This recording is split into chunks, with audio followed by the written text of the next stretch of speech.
Salamat, Brother Arnel, sa schedule na binigay mo sa akin ngayong taon. At tayo po ay may privilege na magbahagi ng mensahe sa Sabat na ito.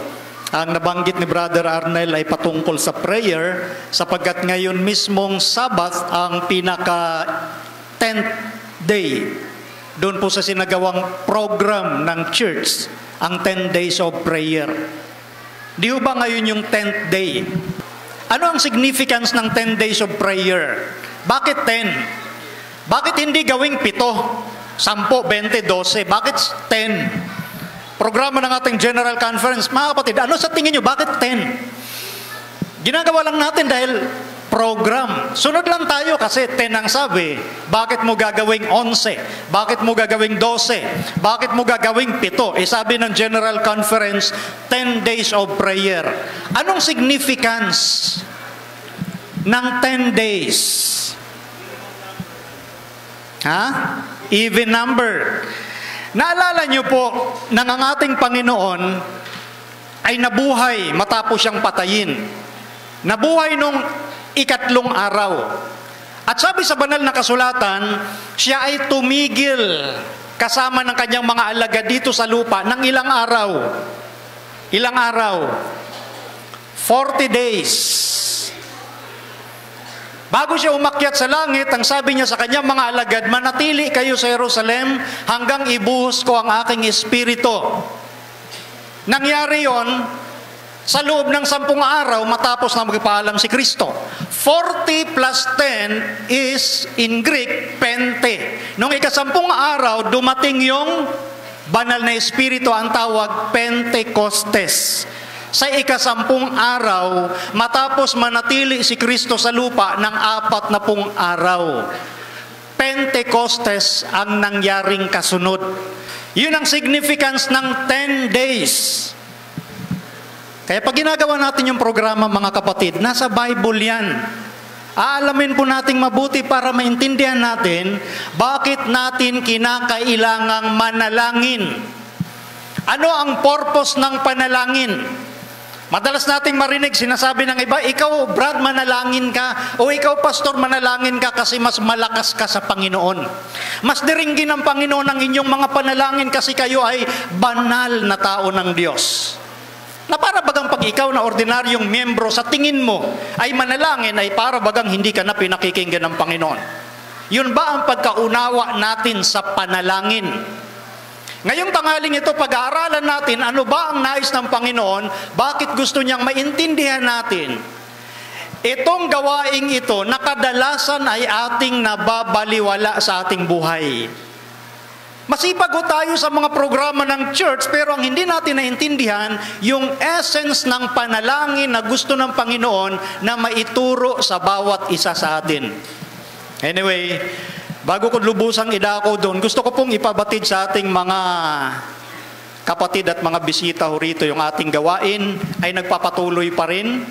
Ang Reasons of Faith Bible Institute, yung kanyang 3rd season, ay dito po sa North Taguig District. 6 na churches po ang nag-participate dyan. Although 8 yung churches sa North Taguig, pero 6 lang ang nag-participate.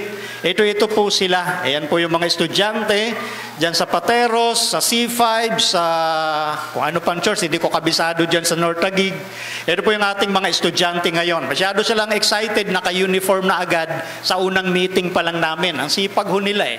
Yung iba, bumibili pa lang sa kanila. Yan ho ang atin pong patuloy na isinasagawang gawain ng pagtuturo sa atin ng mga kapatid. Bukod po sa ating Reasons of Faith video sa YouTube channel, ang ating radio program sa Lakad sa Liwanag, na magtatapos na pala sa sunod na buwan, February. So ako ang pinakahuli doon, 3rd and 4th Sunday kasi ako. Kaya ang sinimulan kong topic last Sunday ay patungkol sa 7 iglesia. So series na akin pong tatalakayin yan, yung 7 churches. Doon sa mga nagre-request na matalakay yan, sa radyo po ginagawa natin. Kailang gumawa na naman si Satanas ng paraan para maputol yung aking live streaming. Can you imagine, nag-iisa ako doon, nasa 30 minutes pa lang ako nagsasalita, naputol yung internet. Hindi na buo. So anyway, sa sunod bukas, bubuuin natin yan hanggang sa February ang 7 churches. So ipag-pray natin yan mga kapatid na magtapos tayo doon sa radyo, ang Pasig Church, matatapos on a high note sapagkat matagal din ho tayo sa radyo. Since 2001, yan na ang binigay ng Panginoon sa atin. So matatapos 2019. So sa madaling salita, nasa 18 years na ho tayong nagpo-programa dyan sa radyo. Okay po? So ngayon, ito ang ating pag-uusapan, the yes, no, and wait of prayer. Di ba pag sinabing prayer, madalas na naririnig natin ang prayer ay pwedeng sagutin ka ng yes, pwedeng sagutin ka ng no, o pwedeng maghintay ka muna. So the yes, the no, and the wait of prayer. Yang yes, no, and wait of prayer, yan lang ba ang gustong iparating sa atin ng Panginoon? Yang yes, no, and wait. Mapapansin natin sa banal na kasulatan, mga kapatid, hindi lahat ng panalangin ay natutugon. Hindi lahat ng panalangin ng mga alagad ay sinasagot. Hindi lahat ng panalangin na kinakailangan tugunin ay natutugon. Ngunit ang gusto nating tingnan dito, ano ang response ng mga nananalangin sa kabila na yung kanilang panalangin ay hindi tinutugon. Mananalangin pa ba tayo kung yung ating panalangin pa sa pakiramdam natin ay hindi naman sinasagot? Marami ho akong panalangin na sinagot. At may mga panalangin din akong hindi sinagot. Kayo rin po meron din ganyang mga karanasan. May mga panalangin kayong sinasagot, may mga panalangin hindi sinagot, at may panalangin hinintay ninyo bago masagot. Yan po ang dimension ng ating mundo na ginagalawan sa kasalukuyan. Ang ating nung titingnan ngayon, maliban sa mundo na ito, na ating ginagalawan sa kasalukuyan, patungkol sa panalangin, mayroon pang nais iparating ang Panginoon. Sa kabilang dimension, patungkol po doon sa iyong mga kahilingan. Sa ngayon ay nandito ho tayo. Ano ang gustong ituro ng Panginoon sa kabilang banda kapag pinag-usapan ang panalangin, especially ang mga panalangin na sa tingin natin ay hindi sinasagot ng Panginoon? Kadalasan dyan nagsisimula yung pagtatampo ng mga alagad. Mga alagad sa huling kapanahunang ito. Dahil pakiramdam nila, Panginoon, ako'y napakasipag naman sa iglesia. Itong simpleng panalangin na hinihingi ko sa iyo, hindi mo masagot-sagot. Marami dumarating sa pagtatampo sa Panginoon. Dumarating sa punto na ayaw nang maglingkod sa Panginoon sapagkat sila'y nanlamig dahil ang panalangin nila ay hindi sinasagot. Yun ang pakiramdam nila. E paano kung yung panalangin mo na maiwas ka doon sa isang hindi magandang kalagayan? Tapos naparoon ka pa rin sa isang hindi magandang kalagayan. Yan ang nabanggit ko. Gusto kong i-share, bagamat ito yung na-share ko na madalas. Marami akong panalangin sinagot literally ng Panginoon, at may mga panalangin din akong hindi sinagot. Pero nagtumibay ako doon sa mga panalangin sinagot at hindi doon sa panalangin hindi sinagot. Gusto nating maintindihan itong mabuti, mga kapatid.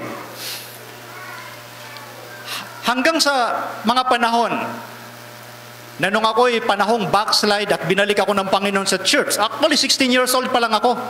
Tumanggap na ako sa Panginoon. Ako'y naturuan ng isang masipag na layman, Bible study, seryosong Bible study, na intindihan ko kung ano ang pagmamahal sa akin ng Panginoon. Pero sa kabila nun, nawala ako sa pananampalataya sa loob ng 8 taon. At in short, sa madaling salita, binalik pa rin ako ng Panginoon sa pamamagitan ng kanyang biyaya na ibalik ako sa iglesia. Hindi ko na ididetalye yung iba. At dito sa panahong nakabalik ako dahil iniluhod ko ang aking tuhod, Panginoon, tulungan mo ako sapagkat hindi ko makayanang bumalik kung sa sarili ko lang nakakayanan. Gusto kong bumalik, kaya lang, hindi ko magawa sa sarili kong kakayanan. Binalik ako ng Panginoon. Sinagot yung aking panalangin. Nung nandito na ako sa iglesia, Panginoon, ayaw kong, binata ako noon, Panginoon, kung bibigyan mo ako ng partner sa buhay, gusto ko yung galing sa'yo. Ayaw kong sundin yung ideal ko sa isang babaeng mapapangasawa ko. Di sinagot din ng Panginoon. Binigyan niya ako ng isang panaginip at ang napanaginipan ko, yes, si Don Solweta. Bibigyan kita ng mapapangasawa. Panginoon, ganyan ba ang mukha, Don Solweta? Ang sagot ng Panginoon, no. Bibigyan lang kita ng asawa, yes, at yan yung aking asawa ngayon. Mas mabuti, yan ang bigay ng Panginoon. Mahirap pag binigay si Don Sureta, baka mapunta ako sa showbiz. Ayoko ng showbiz. Hindi kami nagkaanak sa loob ng 8 taon. Ang tagal, mga kapatid, ng panalangin. 8 taon. Panginoon, bigyan mo ako ng panaginip ngayong taon. Pag hindi mo ako binigyan, ibig sabihin hindi ako magkakaanak. Hindi na kami magkakaanak. 8 taon ba naman? Binigyan ako ng Panginoon ng panaginip, isang bata na nandoon sa likod ng bed, maliwanag na maliwanag sa aking panaginip. Nasa likod siya ng bed, nakatalikod siya, nakikita ko ulo lang. Salamat, Panginoon, binigyan mo ako ng panaginip. It means to say, magkakaroon ako ng anak. Ang hiling ko, Panginoon, lalaki. Ang sagot ng Panginoon, no. Bibigyan kita ng anak, yes, pero babae. Binigay nga niya, babae. May sagot siya ng yes, may sagot din siya ng no. Nung ako'y na-request na pumunta ng Saudi Arabia, ayaw na ayaw kong pumunta. Ang katotohanan, mga kapatid, ayaw kong pumunta. Pero nakikita ko yung mga sign ng Panginoon na dapat pumunta ka roon para magturo ka. Nanalangin ako ng nanalangin, sinagot ng Panginoon yung mga hiling ko at ora mismo, in short, napunta ako doon. Dahil doon sa mga na-develop na relasyon sa Panginoon, nagkaroon ako ng mga desisyon na kinakailangan yung desisyon na yun, bahala ka, Panginoon, kung paano mo tugunin. Alam mo, noong 2015, kumuha agad ako ng ticket pauwi dito sa Pilipinas kasi tapos na yung ginawa ko doon sa loob ng mahigit 2 taon. Hindi pa nabibigay yung visa. Hindi pa naayos yung coaching binili ko doon. Kumuha agad ako ng ticket sa petsang yan, uuwi ako, Panginoon. Mga kapatid, ang daming struggle bago ko nakuha yung exit visa, bago ko nabenta yung aking sasakyan. Dahil pag hindi mo nabenta yan, hindi ka nakakuha ng maayos na exit visa, hindi ka rin makakauwi. Sayang yung binili mong ticket. Sinagot lahat ng Panginoon yun. Binigay ko sa Panginoon lahat ng yun at sinagot niya yun. Yun ang sinasabi ko, mga panalangin, sinagot niya. At may mga panalangin, hindi rin sinasagot. Halimbawa, sa nanay ko, alam niyo naman nangyari sa mother ko last December. Panginoon, sana humaba pa ang buhay ng aking nanay. Gusto ko pa siyang suportahan. Gusto kong suportahan naming magkakapatid. Sa lahat ng bagay. Pero hindi sinagot ng Panginoon. Itutuloy ko maya-maya. Ipapakita po natin sa inyo, mga kapatid, ang essence ng prayer.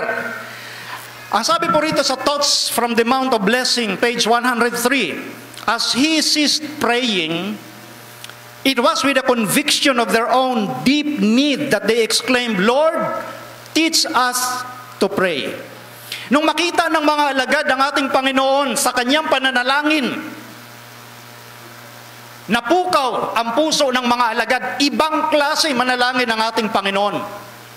Na pag nanalangin ng ating Panginoong Hesus, para bang nasa presensya siya mismo ng Diyos. Nakaharap niya mismo yung kanyang Ama. Kaya doon na-convict yung puso ng mga alagad. At sila'y lumapit sa ating Panginoon, Panginoon, turuan mo kaming manalangin na kagaya mo.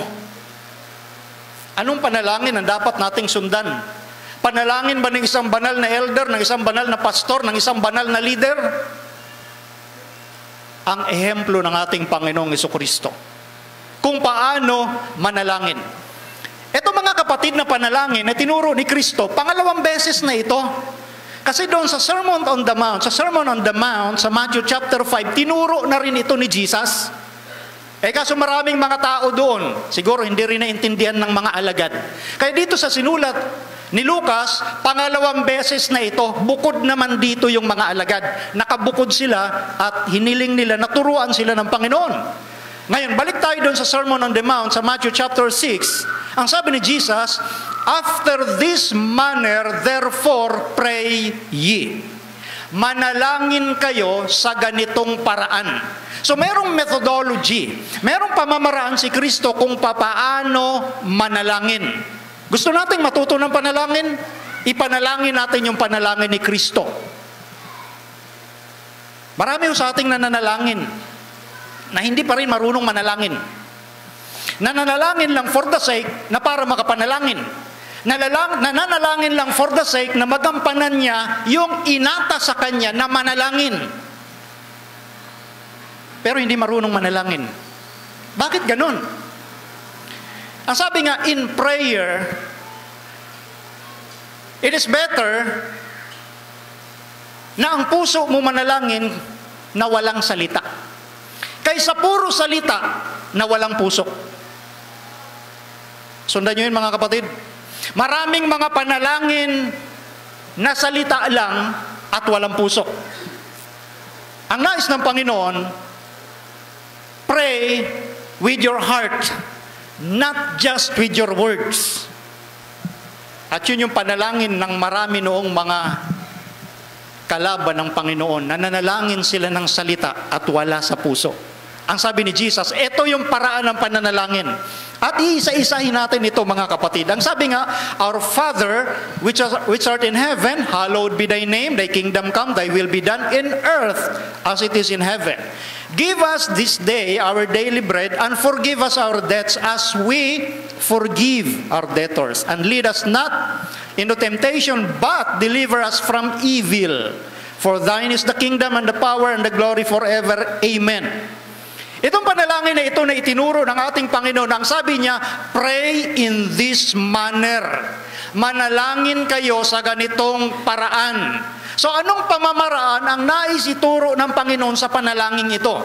Ang panalangin ito, mga kapatid, mayroong itinuturong mga prinsipyo ang ating Panginoon para maintindihan natin kung paano manalangin ng may puso at hindi manalangin ng puro salita. Tingnan po natin ito. Nung sinabi niyang our Father, nung sinabi ng ating Panginoon, our Father, Jesus teaches us to call His Father our Father. He is not ashamed to call us brethren. He places the assurance of our divine relationship. Dito pala sa unang bungad niya na Ama namin, itinuturo dito ng ating Panginoon na hindi niya ikinakahiya na tayo'y tawagin niyang mga kapatid. At itinuturo ni Kristo na meron tayong katiyakan, na meron tayong relasyon sa Diyos. Our divine relationship. So kinakailangan maunawaan natin kung ano tayo, sino siya, at ano ang ating pakikitungo sa ating kapwa-tao. So dito pa lang sa unang bungad ng panalangin ni Kristo, idinidiin ng Panginoon sa puso at isipan natin na meron tayong Diyos Ama na hindi kagaya ng mga ama sa lupang ito, siya yung Diyos na nagmamahal sa atin. So makikita natin yung vertical relationship na gusto ng Diyos na ituro sa atin at yung ating tinatawag na horizontal relationship sa ating kapwa-tao. Dahil sa salitang namin, our, hindi tinuro ni Kristo yung panalangin na Ama ko o Diyos ko, kundi namin. Dahil meron tayong mga kasama, horizontally speaking, na nangangailangan din ng katiyakan, nangangailangan din ng pagmamahal at malasakit ng Diyos. Ama namin. So merong relasyon na nais siyang ituro sa atin. At nung sinabi niya, pakabanalin ang ngalan mo. Hallowed be thy name. Sabi ni Ginang White, to hallow the name of the Lord requires the words in which we speak of the Supreme Being be uttered with reverence. Holy and reverent is His name. We are never in any manner to treat lightly the titles or appellations of the deity. So dito pala sa pananalangin, sambahin ang ngalan mo, kinakailangang maging maingat tayo sa pagbanggit sa pangalan ng ating Panginoon.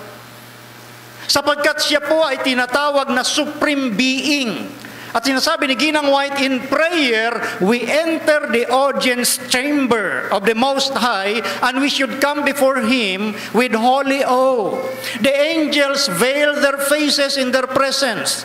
The cherubim and the bright and holy seraphim approach His throne with solemn reverence. Yung mga anghel doon sa langit, kapag lumalapit sa Diyos at bumabanggit ng Kanyang pangalan, matindi ang kanilang paggalang. Maingat yung kanilang pananalita.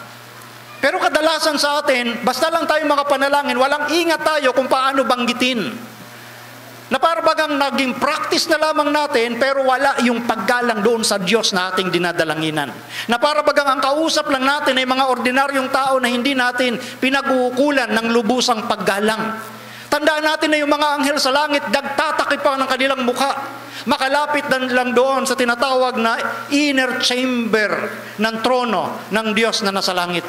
So kinakailangan sa panalangin, mga kapatid, nandoon din yung paggalang. But to hallow the name of the Lord means much more than this.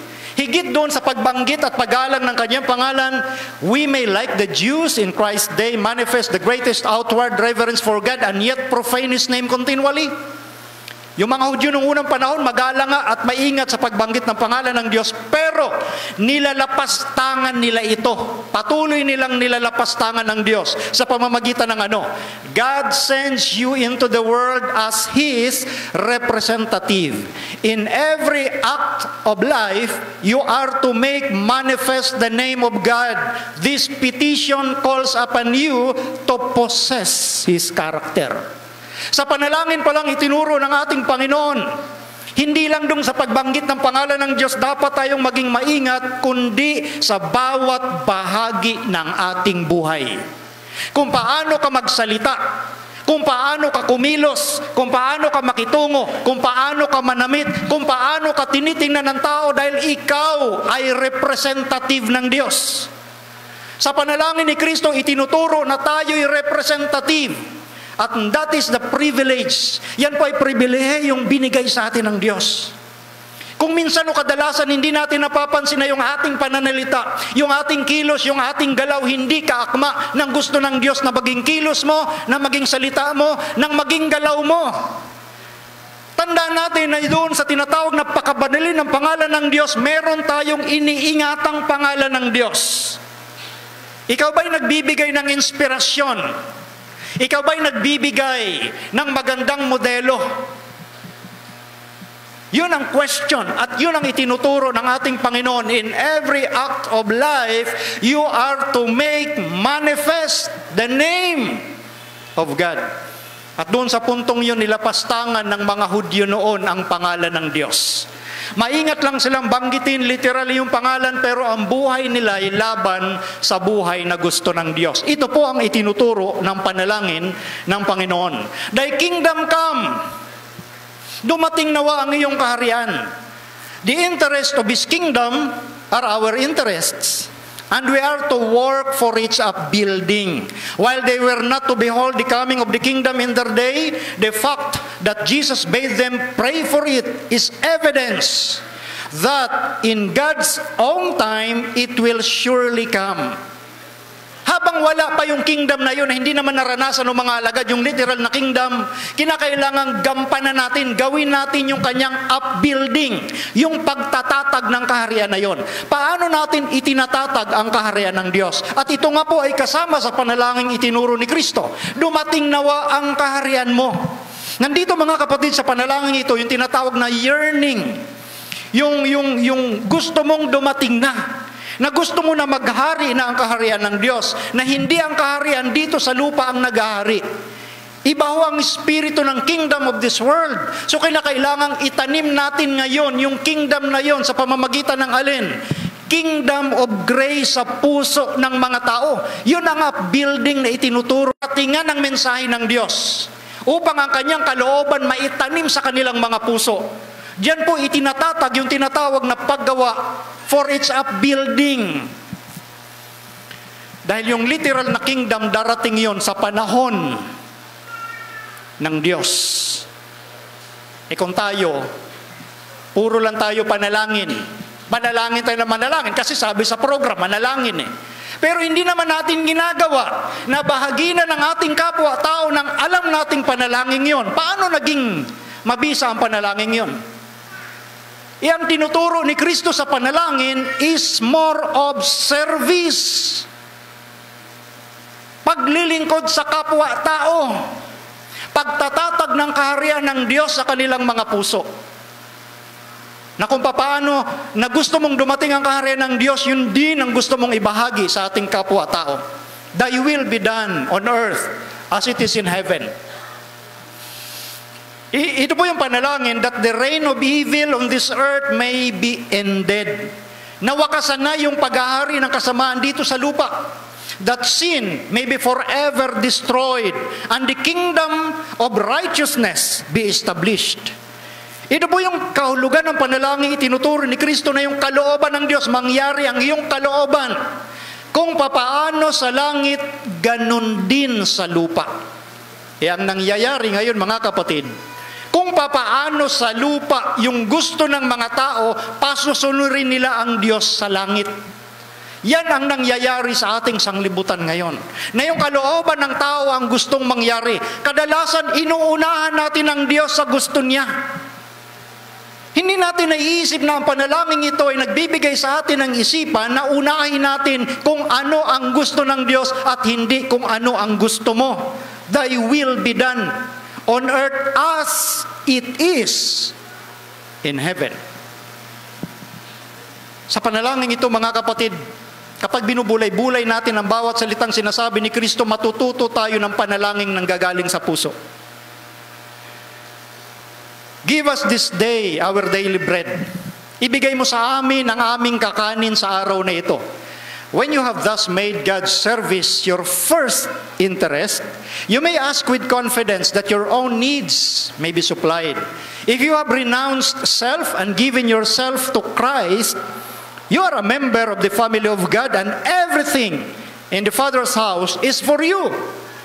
Take note, yung sinabi dito ng ating Panginoon, kapag inuuna lang natin yung gawain niya, yun ang ating unang-unang interes sa buhay, lahat ng ating pangangailangan ipagkakaloob niya. Sapagkat lahat ng nasa langit, everything in the Father's house ay para sa iyo.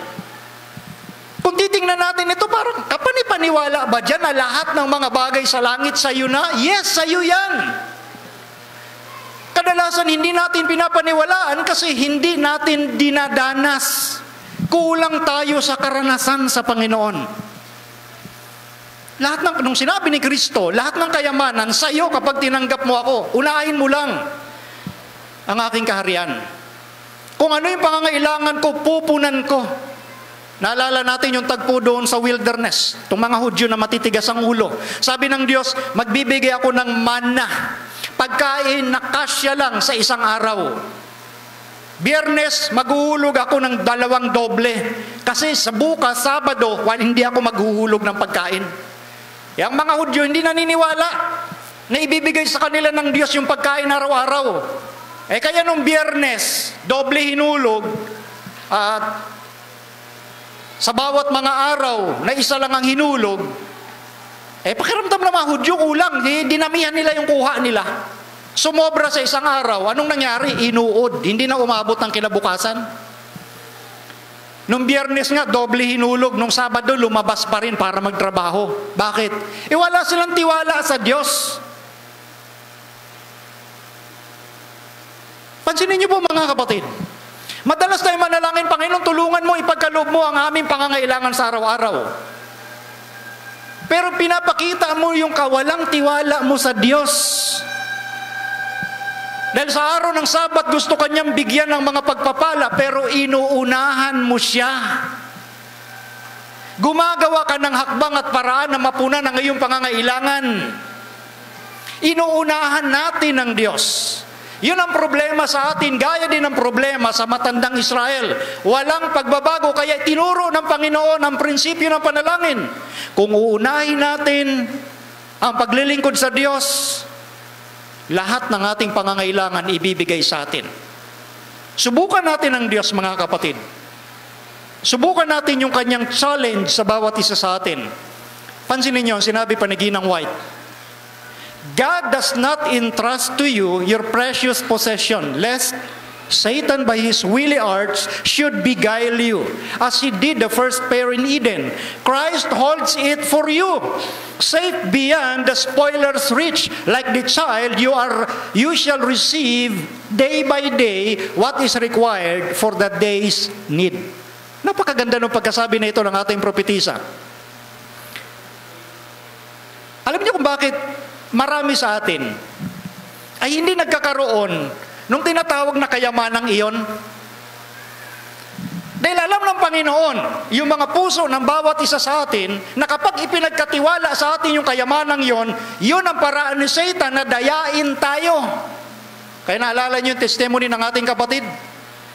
Milyones literally yung kanyang kita, pero doon siya natukso, doon siya nadaya. Of course, hindi lahat ganun ang karanasan. Dahil maraming mga mayayaman na marunong talagang unahin ng Panginoon, kaya lalo silang yumayaman. Pero karamihan po sa atin, ganon ang karanasan.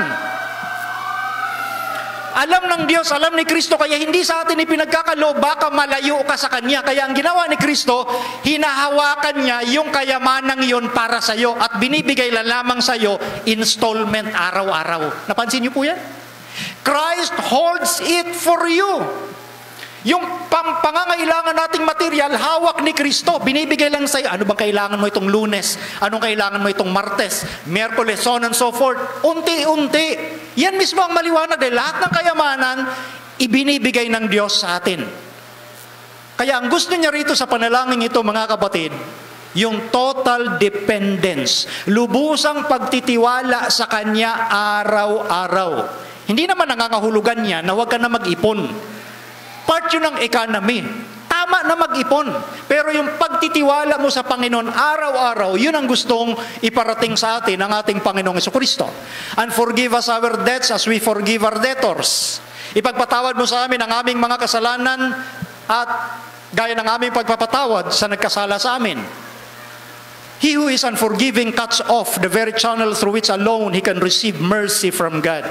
Yung mga hindi marunong magpatawad, di ba, marami tayong sinasabi na, paano? Pinapatawad ko siya pero hindi ko nalilimutan yung kanyang ginawa. Paano yun? Ano ang pagpapatawad na gusto ng Panginoon? To forgive and to forget. Pagpapatawad. Dahil pag hindi tayo marunong magpatawad, tayo na rin ang pumuputol ng daluyan ng awa ng Diyos sa atin. Meaning to say, hindi rin tayo makakatanggap ng kapatawaran. And God's forgiveness is not merely a judicial act by which He sets us free from condemnation. It is not only forgiveness for sin, but reclaiming from sin. Ang pagpapatawad ng Diyos sa atin, hindi lang judicial act, na para bagang, hoy, nagkasala ka, Juan de la Cruz, okay, pinatawad na kita kasi humingi ka ng patawad sa akin. Hindi lang ganon. Hindi lang forgiveness for sin, but reclaiming from sin. Inaalis niya tayo doon sa nakagawian nating kasalanan.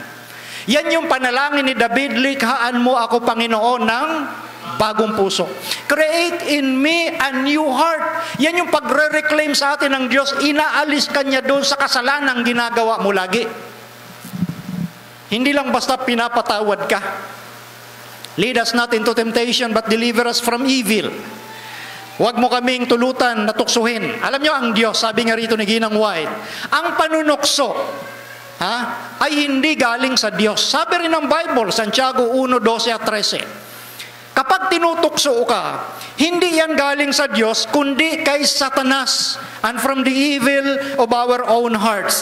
God cannot be tempted with evil, and He Himself tempted no man.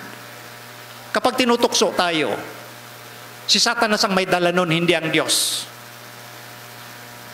At kung tayo ay hindi kakapit sa Diyos, madadala tayo ng tukso. Satan seeks to bring us into temptation that the evil of our characters may be revealed before men and angels, that he may claim us as his own. Kaya ginagawa ni Satanas na tayo tuksuin, para ipakita yung ating mga kasalanan. Dahil alam ni Satanas, yung kasalanan mong ginagawa, yung kahinaan mong yan, pag nilapit ko sa iyo yan, lilitaw ang iyong tunay na ugali. Para mayroon ng karapatan si Satanas na angkinin ka, ipakita sa Diyos at sa kanyang mga anghel, akin tong taong ito. Yun ang purpose ng panunukso ni Satan. Kaya nga ang tinuro ni Kristo na panalangin, huwag mo kaming ipahintulot sa tukso. Dahil kapag pinahintulutan ng Diyos na dumating ka sa ganung kalagayan, maaagaw ka ni Satanas sa Kanya. But God in His great love is seeking to develop in us the precious graces of His Spirit. He permits us to encounter obstacles, persecution, and hardships, not as a curse, but as the greatest blessing of our lives. May mga tuksong ipinapahintulot ang Diyos, yung kakayanin natin, sabi sa Biblia. Ipinapahintulot yun ng Diyos sapagkat yung mga bagay na mararanasan mo, yung mga obstacles, yung mga kahirapan, hindi yan sumpa. kundi blessing. Bakit blessing? Ang sabi dito ni Ginang White, every temptation resisted. Ang bawat tuksong napagtagumpayan, ang bawat pagsubok na napagtagumpayan ay nagbibigay sa atin ng mga bagong karanasan at tayo'y dinadala niya sa pagsulong ng character building. Dito na didevelop ang ating mga karakter. Yung karakter na gusto ni Kristong baguhin sa atin. Kaya pinapahintulot niya yung mga tuksong yun para pag napagtagumpayan mo sa pamamagitan ng biyaya ng Diyos, ikaw ngayon ay kabilang sa mga mananagumpay. Yun ay kasama sa panalangin ng Diyos na itinuro sa pamamagitan ng kanyang anak. Na ikaw rin ay maging mananagumpay. Hindi lang para puro hingi ka, hingi, Panginoon, bigyan mo ako nito, Panginoon, bigyan mo ako ng ganon. Kundi ito'y pagbabago ng ating mga masasamang ugali. Yun ang isa sa punto, kaya tinuro ni Kristo ang panalangin ito. For thine is the kingdom. Ito yung katapusan ng kanyang panalangin. And the power and the glory forever. Amen. The last, like the first sentence, yung our Father, of the Lord's Prayer points to our Father as above all, power, authority, and every name that is named. Dito po sa huling punto ng panalangin na iyo ang kaharian, iyo ang kapangyarihan, iyo ang kaluwalhatian.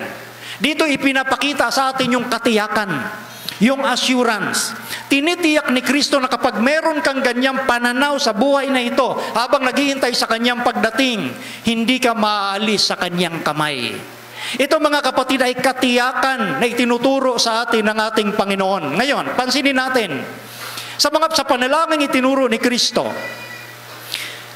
Christian workers, tayo po yun, can never attain the highest success until they learn the secret of strength. Maliwanag pong ipinaparating ng Spirit of Prophecy na tayo pong mga manggagawa ng Diyos. Ikaw, ako, tayong lahat. Hindi natin mararating yung pinakamataas na tagumpay sa pananampalatayang ito kung hindi natin matutunan yung lihim ng kalakasan. The secret of strength. Ano yung lihim na yun ng kalakasan? Kinakailangan natin ng lakas para maging mananagumpay. Ano yung lihim na yun? Na ibinunyag na rin. Prayer is the breath of the soul. It is the secret of spiritual power. Mga kapatid, marami sa atin hindi mangangaral, pero marami sa atin marunong manalangin. At ang pangangaral ay nagtatagumpay dahil sa mga kapatid na marubdob na nanalangin. Ito po ang dapat nating matutunan sapagkat ang panalangin, yan po yung hininga ng ating kaluluwa. May hininga tayo sa ating physical na katawan. Literally, pag hindi tayo huminga, mamamatay tayo. Sa ating spiritual na kalagayan, literally, pag hindi ka nananalangin dahil tamad kang manalangin, mamamatay ang iyong spiritual na kalagayan. Mawawala ang pinagkukunan mo ng lakas. Ito po yung lihim ng spiritual power, ng lakas ng panalangin. Dahil marunong tayong manalangin. We pray with our hearts, not with mere words. Nananalangin tayo mula sa puso. Family prayer and public prayer have their place, but it is secret communion with God that sustains the soul life. May panalangin tayo sa pamilya pag nagwo-worship tayo. Siyempre, nananalangin tayo. Nanalangin tayo dito sa pulpito kasi programa ng church yan. Tama yan. Pero merong tinatawag na secret communion, yung personal prayer, ikaw lang at ang Diyos. Hindi ibig sabihin na nag-worship na kaming pamilya, hindi na ako mananalangin mamaya. No! Yan ang source of our strength. The secret communion with God. Dito tayo natututo ng panalangin mula sa puso kapag ikaw na lang at ang Diyos. Naalala si Kristo? Ba't pa niya kinakailangan manalangin? Alam nyo, kapag binasa nyo yung mga writings ni Ginang White, nag-aalala yung mga alagad, nag-aalala yung magulang ni Jesus, nag-aalala yung kanyang mga kaibigan kasi pagod na pagod si Jesus sa ministeryo, sa service. Pero napapansin nila, pagkatapos na manalangin ni Kristo, ng panalangin, nagulat ang mga alagad. lalong lumakas si Kristo sa physical, sa mental, at sa spiritual. Dahil yun ang source o pinagmumulan ng lakas ni Kristo. The secret of strength is secret communion. Pananalangin mo ikaw at ang Diyos. Is prayer consist only of yes, no, and wait? Ang panalangin ba ay naglalaman lamang ng kasagutang yes, kasagutang no, at kasagutang maghintay ka? Hindi ho. Meron pang isang dimension ng prayer. Kung papaanong tayo'y nabubuhay sa ngayon, ito po yung dimension ito. Yung yes, no, and wait of prayer ay nandito sa dimension ito. Itinuturo sa atin na may other dimension ng kasagutan. Thoughts from the Mount of Blessing, all the treasures of God are open to you. Both the world that now is and that which is to come. Yung kayamanan ng langit bukas sa ating lahat. Yun ang binanggit kanina. Na kay Kristo yung kayamanan mo. Unti-unti lang binibigay sa'yo kasi alam niya, pag binigay agad sa'yo, baka malayo ka sa Kanya. Merong world that is now. The yes, the no, and the wait. Pero meron din mundong darating, yung ating hindi marahil natanggap, nasagot, tinanggihan, pinaghintay. Dito sa mundong darating, nandito lahat, mga kapatid. Yung tinatawag na katugunan sa mga panalangin pakiramdam natin ay hindi nasagot. But you are, as a child, who is not yet placed in control of his inheritance. Merong tinatawag na mundo ng not yet. Ang panalangin ay hindi lang yes, no, and wait. Dito sa mundong ito, yun lang talaga, kundi sa mundong darating, the not yet. Merong not yet. At kapag pinag-usapan yung not yet, it means tatanggapin mo, kaya lang wala pa. Yung panalangin mo, tatanggapin, dinidinig yan ng Diyos. Yung pakiramdam mong hindi dinidinig, tinutugon. Maaring sa mundong ito, wala sa ngayon. Pero ibibigay ng Diyos sa mundong darating, the not yet of prayer. Ang panalangin ay hindi lamang yes, no, and wait, the not yet. Doon sa mundong darating, sa kaharian na itatatag ng ating Panginoong Jesucristo. Kaya dito sa panalangin niya, mga kapatid, Our Father, give us our daily bread, forgive us our, laging may amin namin, sapagkat ipinapakita ang relasyon natin, hindi lang vertical, kundi horizontal. Magkaroon tayo ng serbisyo sa ating kapwa, magkaroon tayo ng malasakit sa ating kapwa. Dahil kung kilala mo ang Diyos, hindi mo pwedeng sabihin, hindi mo rin kilala ang kapwa mo. Pinapakita sa atin yung long and lasting relationship, both vertically and horizontally. Naalala ko noon, nung nagtitext kami ni Brother Arnel, kung kumusta na mother ko. Praise the Lord! Literally, nagkaroon ng milagro nung time na yon. Kaya sabi ko kay Brother Arnel, bro, ang ganda, may milagro. Maging yung bibig ng doktor, sabi ng doktor, kanya imagine mga kapatid, ang mama ko sinugod sa ospital, Biyernes ng madaling araw, comatose. Sabi ng doktor, tinawagan ko, kinausap ko yung doktor, sabi niya sa akin, 50-50. Mas mababa pa sa 50. Pinapasok namin sa ICU, dinalaw ko ng Biyernes at kausap ko yung doktor at sabi sa akin ng doktor, hindi pa sila makapagbigay ng kanyang tunay na kondisyon. Bigyan daw namin sila ng 2 hanggang 3 araw. Dahil ang mama ko, yung kanyang consciousness ay nasa 6 lamang, 6. Ang normal consciousness, sabi ng doktor, ay nasa 15. Pero ang mama ko, number 6. Wala siyang malay. Comatose as is. Araw ng Friday. Nanalangin kaming mabuti at salamat sa panalangin din ng mga kapatid. Kinabukasang Sabado, bumalik ako doon. Can you imagine, nakausap ko mama ko, kumikisla pang mata, malakas sa pangangatawan, maganda yung kanyang aura. Sabado mismong yon. Kaya ang sabi mismo ng doktor, milagro yung nangyari sa nanay nyo. At ang sabi sa akin ng doktor, yung nanay nyo, hahaba pa buhay niyan. Praise the Lord, sinagot yung aming panalangin. Kaya may panalangin yung aking kapatid sa Saudi, si Jemar. Sabi niya, Panginoon, tulungan mo akong makauwi. Kahit ilang araw lang, may panalangin ko yung mama ko. Pagka-uwi ko. May iba rin pala siyang panalangin. Kaya dumating ang kapatid ko Friday, yes, may panalangin niya yung mother ko. Pero pag balik ni Jemar sa Saudi, namatay na rin mother ko. Merong yes, no, na sagot sa aming panalangin. Sinagot ng Panginoon yung aming panalangin sapagkat gusto pa naming makasama ang aming mother kahit sa sandali lang na panahon. Yes, sinagot niya. Pero no, na hindi ko minsan maintindihan, pero dahil sa mga karanasan ko sa Panginoon, naniniwala ako, kung may yes, no, and wait dito sa mundong ito, meron pa ring tinatawag na not yet. Maring itutuloy namin yung aming reunion doon sa mundo ng not yet. Ibibigay, but not yet. May mga panalangin tayo na hindi nasasagot. Pakiramdam lang natin yun. Pero inilalaan yun ng Diyos sa mundo ng not yet. Ang mundo natin ngayon, yes, no, and wait, but sa mundo that is to come, that is the not yet. Yung ating mga katanungan, yung ating mga iniisip na panalangin hindi nasagot, sasagutin ng Panginoon doon at tinitiyak ng Diyos, hindi ka na magtatanong sapagkat sasabihin mo, Panginoon, walang katumbas yung mga pangit kong karanasan dito sa magandang lugar na binigay mo sa akin.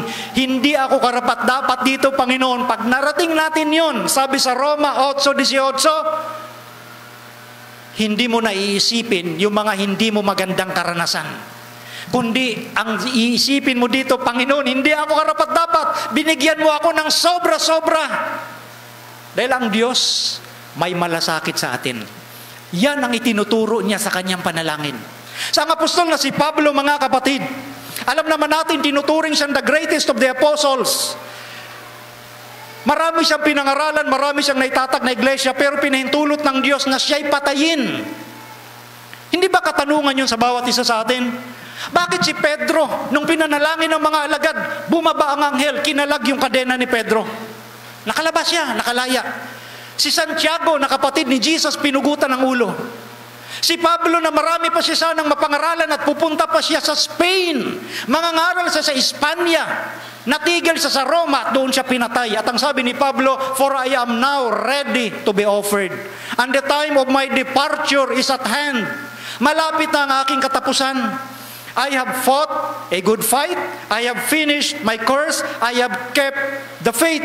Henceforth, there is laid up for me a crown of righteousness, which the Lord, the righteous judge, shall give me at that day, and not to me only, but unto all them also that love is appearing.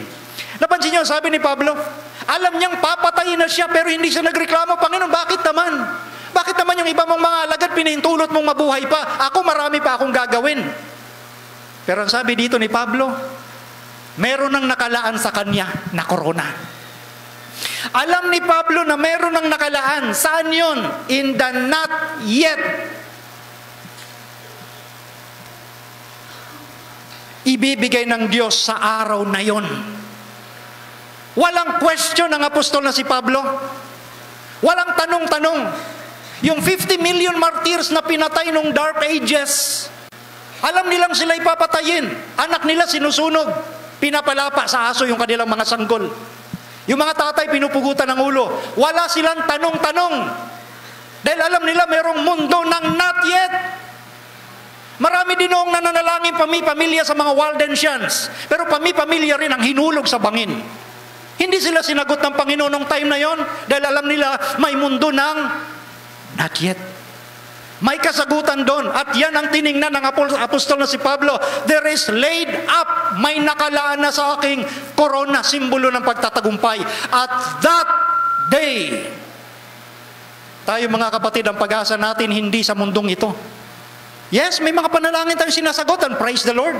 May mga panalangin hindi sinasagot, still praise the Lord. May mga panalangin hinintay mo at nasagot, praise the Lord. Pero maraming panalangin hindi rin sinasagot. At ang kasagutan na yun ay doon sa mundong darating. At that day, claim it. Assurance ito ng Panginoon. Angkinin natin yun sa mundong darating. Kaya ngayon, tinuturuan tayo matuto ng panalangin. Panalangin, paraan ng Panginoon upang magsalita ang ating puso sa Diyos at hindi ang ating mga bibig lang, ang ating puso. Hindi ang salita, kundi ang puso na patuloy na binabago ng Diyos ayon sa kanyang mabuting kalooban. Pagpalain tayong lahat ng ating Panginoon.